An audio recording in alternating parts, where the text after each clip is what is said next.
যেমন হাসিনার বাড়ি লুট হয়েছে, মমতার বাড়ি লুট হবে, সেইগুলো আসছে। এই উগ্রপন্থী মৌলবাদী মুসলমানরা জায়গায় জায়গায় আগুন জ্বালাচ্ছে, বাড়িঘর জ্বালাচ্ছে, তার উপরে লাঠি চালাবার হিম্মত নাই। যদি মা বোনের সম্মান, ধন সম্পত্তি সুরক্ষিত করতে চান, যদি বাংলা ছেড়ে আবার উদ্বাস্তু হতে না চান, তুলে নিন হাতিয়ার।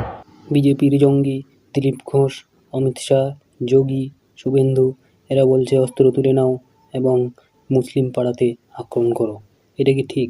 যদি মুসলিম পাড়া এবং হিন্দু পাড়ার মধ্যে সংঘর্ষ হয় তবে সেখানে প্রাণ ক্ষয়ক্ষতি হবে এবং অনেক মানুষ মারা যেতে পারে। তবে কাদের ক্ষতি হলো? এটা আমাদের জনগণের ক্ষতি হবে। তাই বিজেপির কথায় কেউ কান দিবেন না। এই দিলীপ ঘোষ, শুভেন্দু এই জঙ্গিদের দমন করতে পারলেই আমাদের ভারতবর্ষে আবার শান্তি ফিরে আসবে। বিজেপি যে জঙ্গির মতন আচরণ করছে এটা কি বুঝতে কারো বাকি আছে? তার সত্ত্বেও কে কে বিজেপিকে ভোট দিবেন এখানে কমেন্ট করে জানাবেন।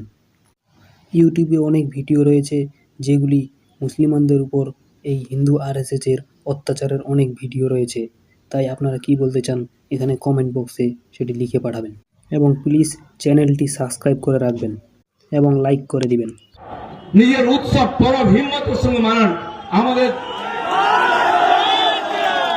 যদি হাতিয়ার নিয়ে বেরোন, কারণ বাপের হিম্মত নেই অশান্তি করে, তাহলে তো উপর নিচে ছোট হয়ে যাবে।